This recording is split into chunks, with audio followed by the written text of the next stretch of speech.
Ang tibuok nga kasulatan gituga sa Dios ug kini mao'y kapuslanan alang sa pagpanudlo, alang sa pagpamadlo, alang sa pagpanulid ug alang sa pagmatuto sa pagkamatarong.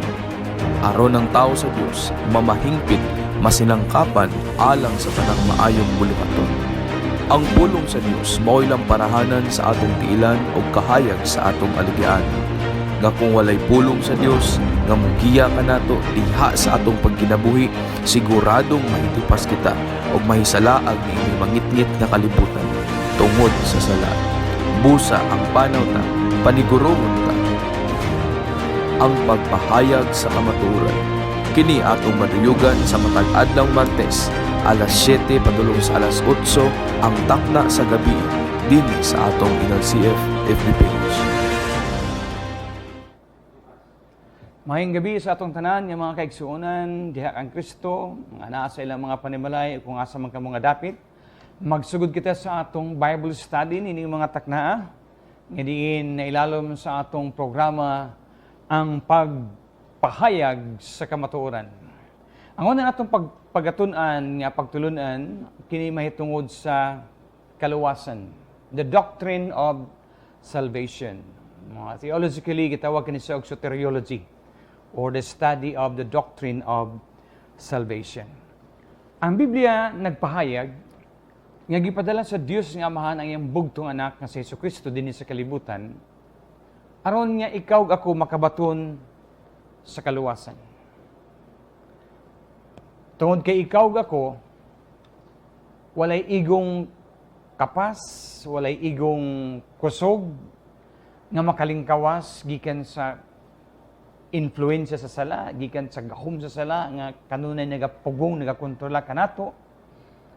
Apan sa diyang, ang atong pagtuo ato ng ibutang diha kang Kristo, ang anak sa Dios, sa diyang kita mutuog musalig sa unsay iyang gibuhat, nga mao ang pag-antos, bisan pa sa iyang kamatayon dito sa cross, ug ang iyang pagkabanhaw, sa diyang kini ang kamatuoran ato ng pagadawaton, diha sa atong mga kasing-kasing ug puy-an sa atong matag-adtong pagkinabuhi, nan ang kaluwasan atong maangkon, atong masinati. Kini ang kaluwasan nga gihatag sa Dios ingon niya gasa sa tanan nga mutuo ug musalig sa iyang bugtong anak nga si Jesus. Sa dihang ato ng pagadawaton si Jesus human nato sa gituuhan nga Ginoo ug manluluwas sa atong kinabuhi, maangkon nato ang kapasayloan sa atong mga kasalanan. Mahugasan kita sa tanan natong mga kalapasan, sukad pa kaniadtog hangtod ni anang panahon na nga imong gidawat si Jesus nga Ginoo manluluwas. Kini ang kaluwasan magdala sa kinabuhi ug kalinaw, kalipay, kasiguruhan, hasta na ang atong pagpuyo aduna na kini siya'y tumong o katuyuan.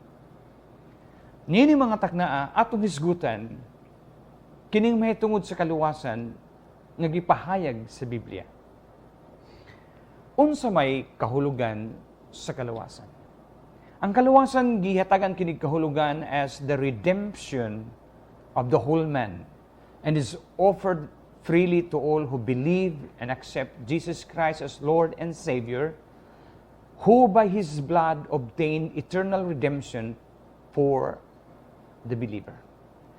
Mga matod ba ang kaluwasan di ay o sa kini kapag luwas o paglukat kanato gikan sa kinabuhi nga naggumon sa kasalanan. Gilukat kita gikan sa gahom sa sala. Dili lamang ang atong kalag, lakip na ang atong espiritu o ang atong tibuok nga pagkatao. O kini ang kaluwasan gihanyag sa Dios nga libre, nga sa diyang ato kining dawaton, pinaagi sa pagtuo kang Jesucristo nan maangkon nato kini ang kaluwasan.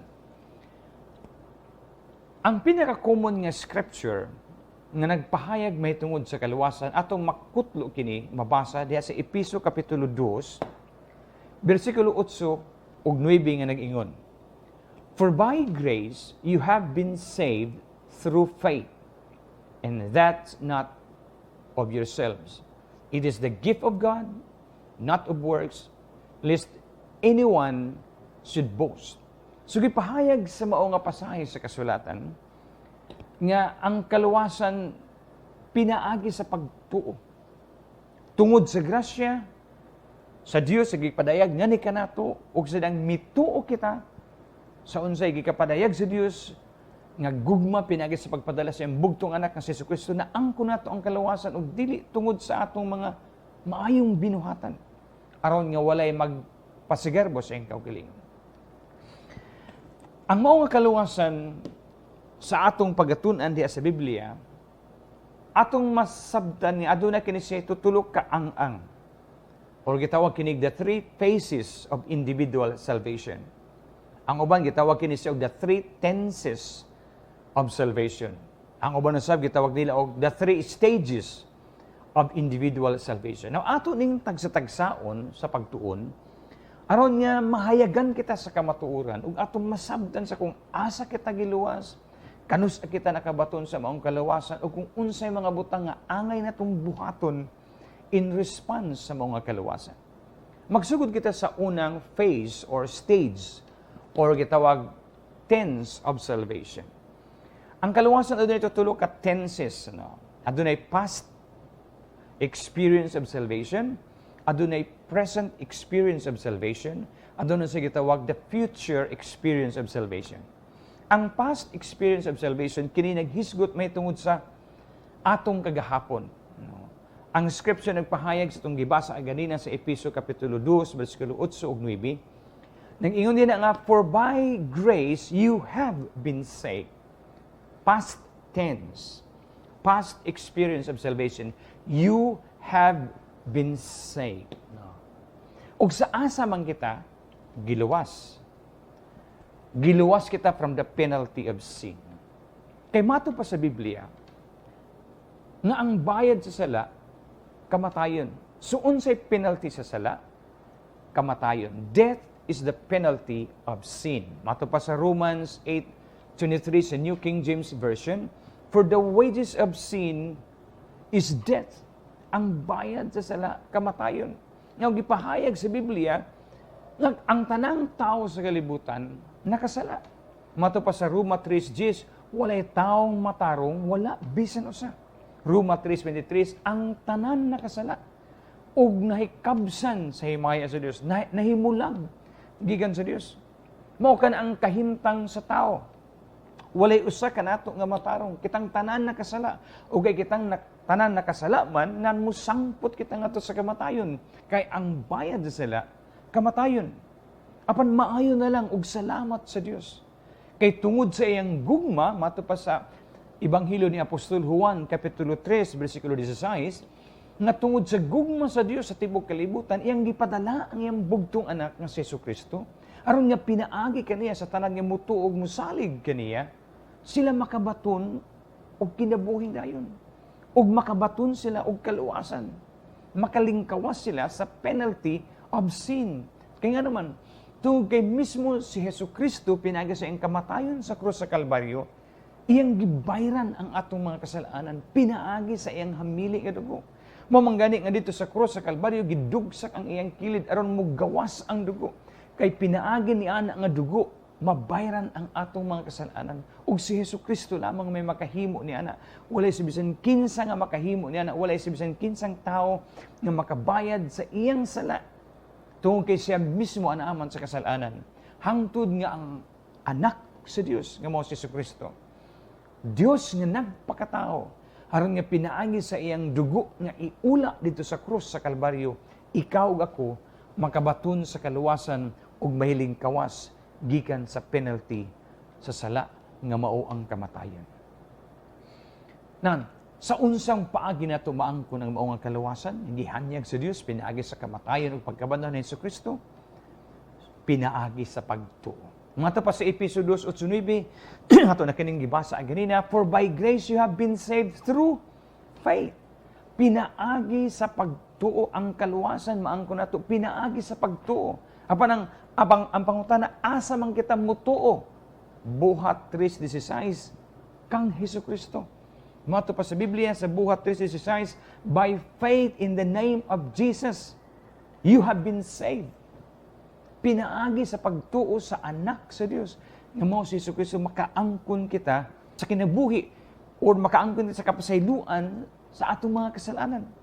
O resulta niya na gipahayag sa Biblia sa Juan Kapitulo 5, versikulo 24 ug 25, nag-ingon nga pinaagi sa mao nga kaluwasan, pinaagi sa kamatayon ni Jesucristo nga nagdalag kaluwasan sa itong mga kinabuhi. Nakalingkawas kita gikan sa kamatayon ngadto sa kinabuhi. Mga pa din na, I tell you the truth, whoever hears my word and believes him who sent me has eternal life and will not be condemned. Jesus said, He has crossed over from death to life. So sa dayang atong gidawat si Jesucristo ang atong ginuog manuluwas, sa dayang atong gituuhan ang iyang gibuhat dito sa krus sa Kalbaryo, ang iyang pag-antos, ang iyang kamatayon hangtod na sa iyang pagkabanhaw, nan kung ato ka nang gituuhan o gidawat sa atong kinabuhi, makabaton kita sa maong kaluwasan. Maluwas kita gikan sa penalty of sin nga mao ang kamatayan. Now, this is theologically called justification. Ang justification nagkahulugan kini og God's sovereign act of declaring a sinner not guilty upon his profession of faith in Christ Jesus. Ang buti pasabot di ay nga ang pagmatarong trabaho kini sa Dios, dili ka na atong trabaho.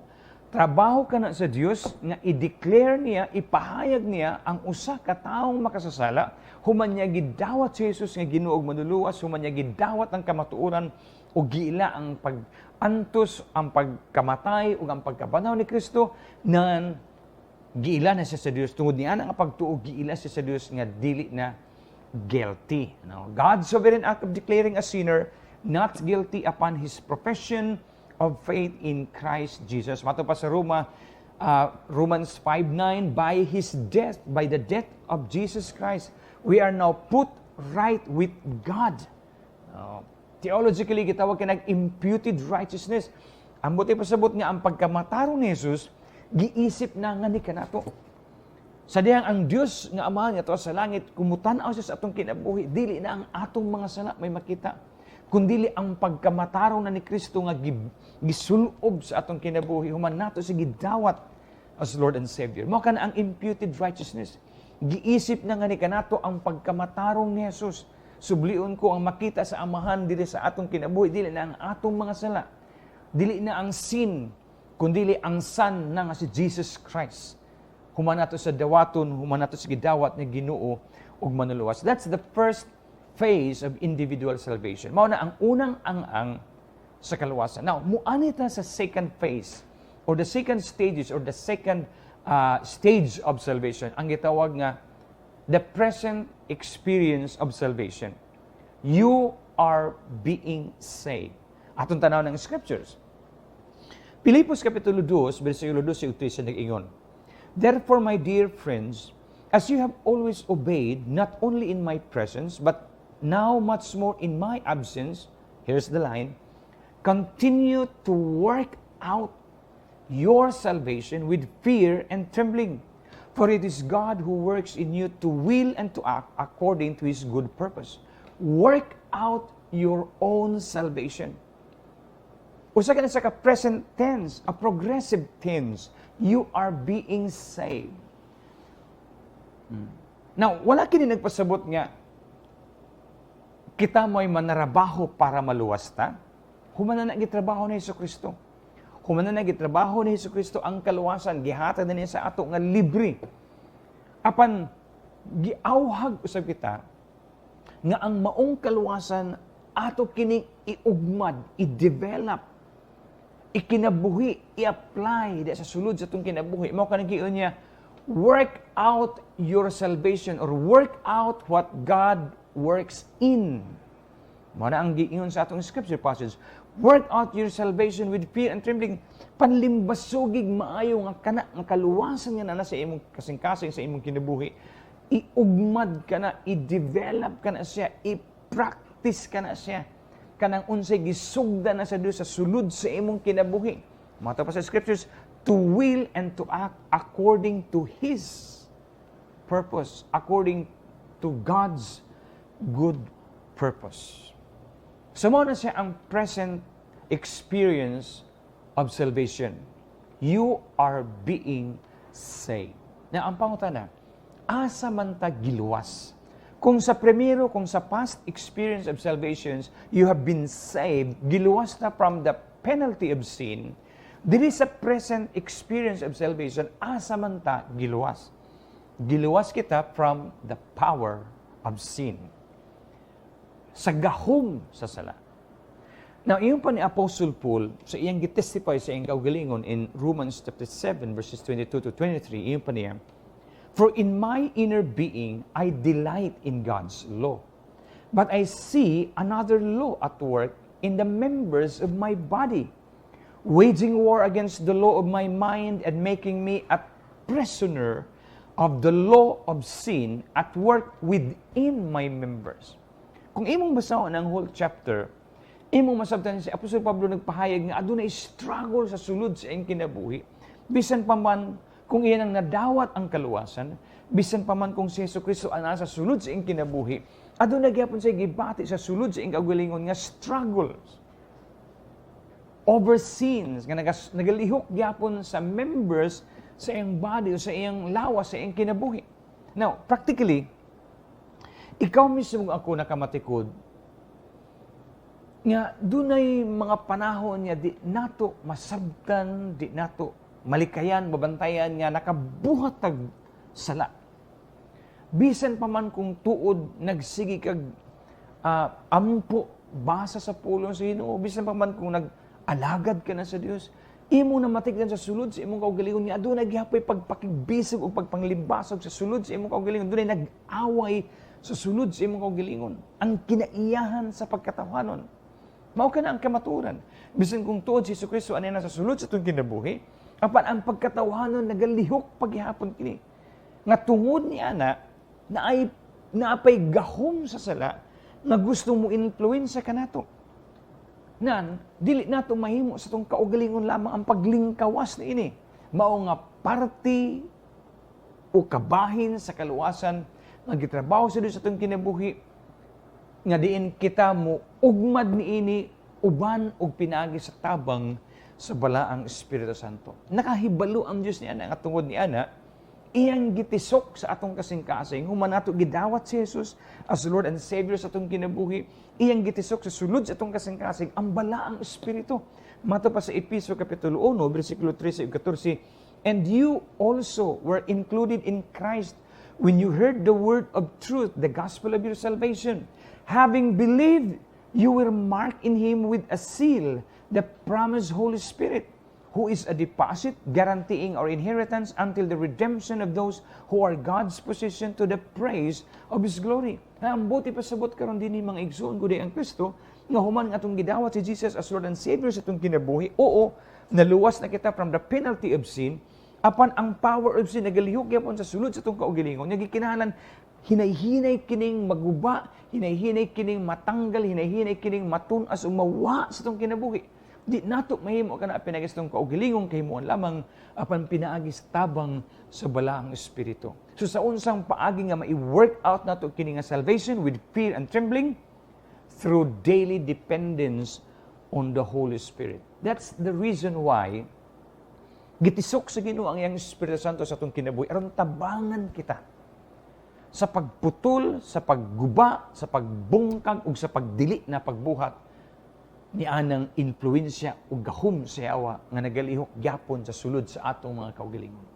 Pinaagi sa atong inadlaw-adlaw nga pagsalig sa Santo Espiritu diha sa atong Kristoanong paglakaw, hinay-hinay kini siyang mahilis kini nga influensya sa gahom sa sala nga nasa sulod nato, hinay-hinay kining mahilis, hinay-hinay kining mawala kung sa matag adlaw magsalig kita ug maglakaw diha sa Espiritu. Manang-giyon ni Apostol Pablo sa Galacia kapitulo 5 bersikulo 16, so I say, live by the Spirit, or sa lain niya translation, walk in the Spirit, and you will not gratify the desires of the sinful nature. Pag kinabuhi ka mo, paglakaw ka mo di sa Espiritu sa matag adlaw. Sa may buti pasabot ni ana. Ang buti pasabot maglakaw nga masinugtanon sa pulong sa Dios. kay diya sa atong paglakaw sa pagkamasinugtanon sa pulong sa Dios, diya sa pagkinabuhi sa pagkamatarong nan hinay-hinayng matunas, hinay-hinayng mahilis ug mawala ang influensya o gahom sa sala nga nagalihok sa sulod pa sa atong mga kaugalingon. Busa kini nga stage of salvation, gitawag kini siya theologically sanctification. Ang buti pa sabot, sanctification is defined as the gracious and continuous operation of the Holy Spirit by which He delivers the justified sinner from the pollution of sin, renews his whole nature in the image of God, and enables him to perform good works. So that's the point.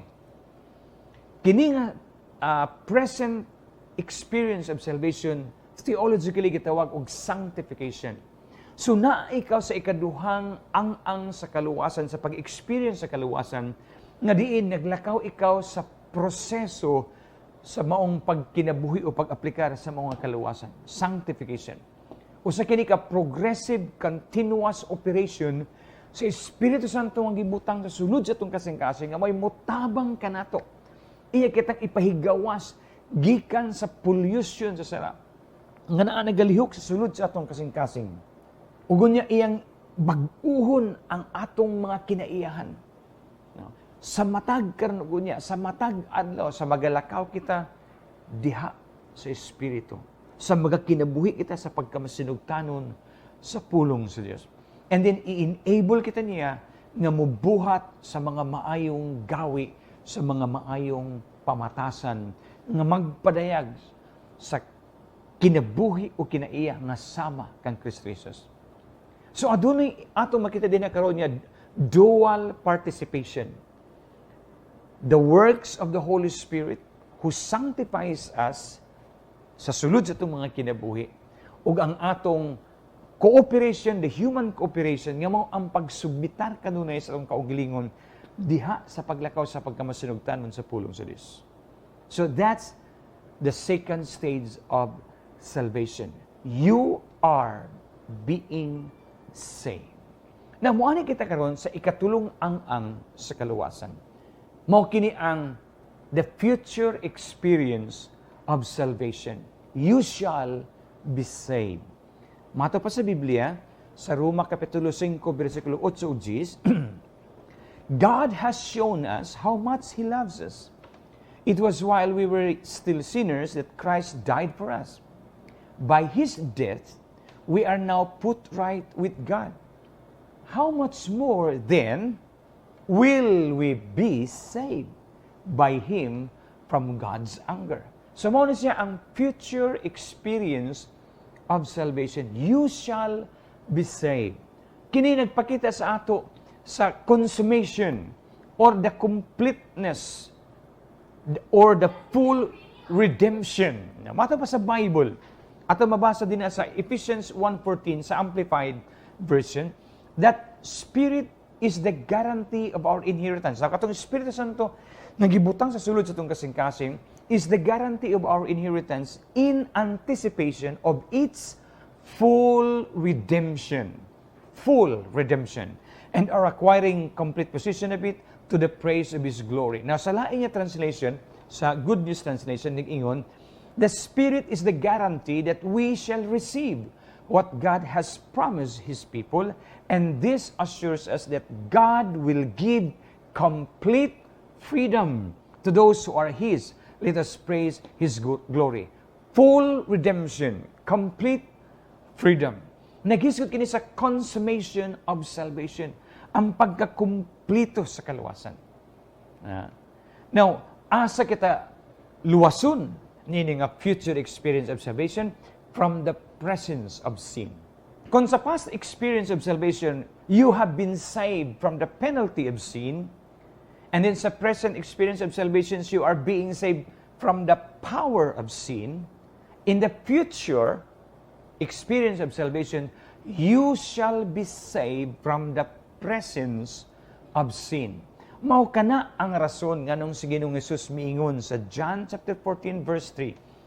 Ingon pa ni Ginoong Hesus, I will come back and take you to be with me, that you also may be where I am.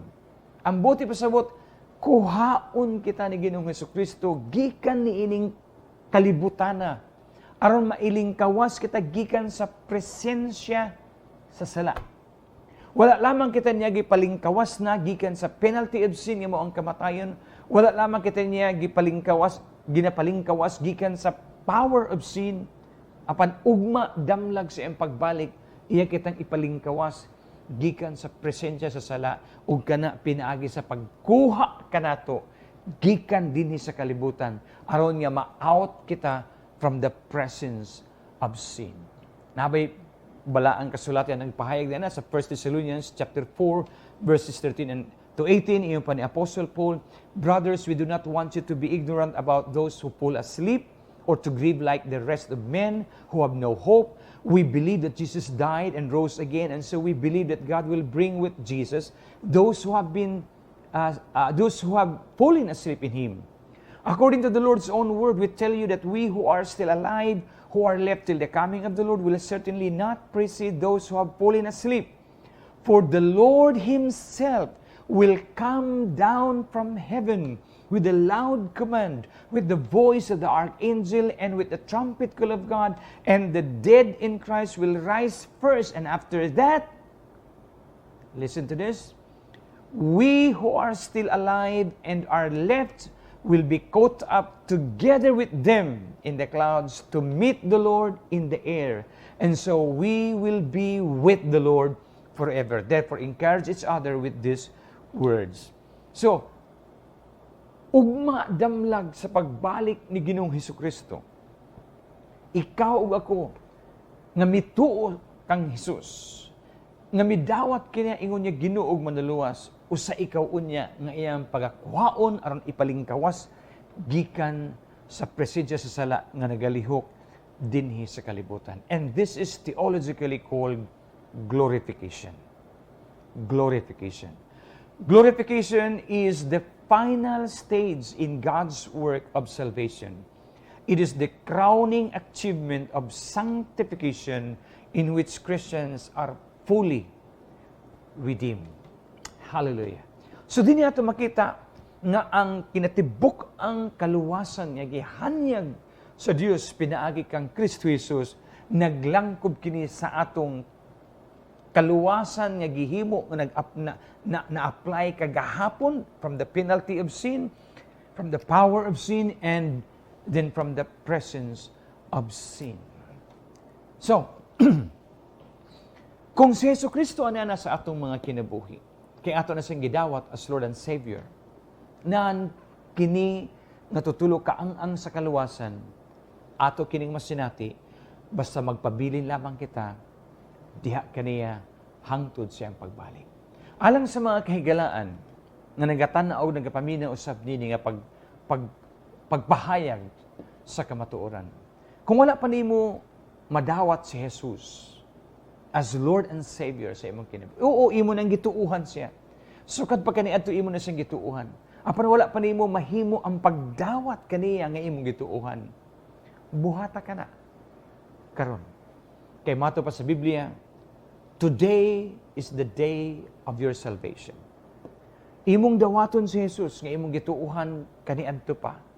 Mao karon ang takna nga imo siyang dawaton ug pasudlon sa imong kasing-kasing o sa imong kinabuhi. Himuon lang nimo ang simpleng pag-ampo sama sa pag-ingon, Ginoo, Ginoong Jesus, mituo ako nga ikaw nag-antos namatay dito sa krus apan nabanhaw tulod-tulo ka adlaw, nabanhaw ikaw og nini mga taknaa, dawaton ko ikaw nga Ginoo ug manluluwas sa akong kinabuhi. Buhata ka na nga simple ug yanong pag-ampo ug imong masinati ang pagpanglihok sa Espiritu sa Dios sa imong kasing-kasing ug imong maangkon ang kaluwasan nga unya ang Santo Espiritu maghatag usab kanimo og pagpangmatuod ug kasiguruan sa maong kaluwasan. Ang Ginoo magapanalangin kanatong tanan nga nagapatalinghog niini nga pagtulon-an ang kabahin sa kalawasan. Magampo kita. Dalay ko ni ikaw, Diyos, sa walay katapusan. Daghang salamat nga kini nga mga mensahe nga among naisgutan karon. Among nasabtan ang may tungod sa kaluwasan. Nga ikaw mismo miani sa kalibutan aron ihanyag nimo ang imong kaugalingon nga bisan pa sa pagpaantos alang kanamo, bisan pa sa kamatayon nimo dito sa cross, aron nga ako kaming tanan malukat gikan sa gahom sa sala, makabaton sa kapasayloan ug makabaton sa kinabuhi nga walay katapusan. Daghang salamat nini mga takna, tuguti nga ang imong balang espiritu magapadayon sa pagpasabot kanamo nini nga mga pagtulunan ug alang sa matag usa nga nihimo sa mga pagampo sa pagdawat kang Hesus nga ilang Ginoo ug manluluwas ni mga takna. Ipasinati usab sa sulod sa ilang kasing-kasing ang maong kamatuoran aron niya kini ang kamatuoran may maghatag kanila hingpit makagawasan. Kini among giampo ba ng pagpasalamat sa pangalan lamang ni Ginoong Hesus. Amen o amen. Ang tibuok nga kasulatan gituga sa Dios ug kini mao'y kapuslanan alang sa pagpanudlo, alang sa pagpamadlo, alang sa pagpanulid ug alang sa pagmatuto sa pagkamatarong. Aron ang tao sa Dios mamahingpit masinangkapan alang sa tanang maayong bulikaton. Ang pulong sa Dios mao'y lamparahanan sa atong tiilan ug kahayag sa atong aligian. Nga kung walay pulong sa Dios nga mugiya kanato diha sa atong pagkinabuhi, siguradong mahitupas kita ug mahisalaag niini mangitngit nga kalibutan tungod sa sala. Busa ang panaw ta, paniguruhon ta. Ang pagpahayag sa kamatuoran kini atong maduyugan sa matag adlaw Martes, alas 7 padulong sa alas 8 ang takna sa gabi dinhi sa atong Inal CF FB page.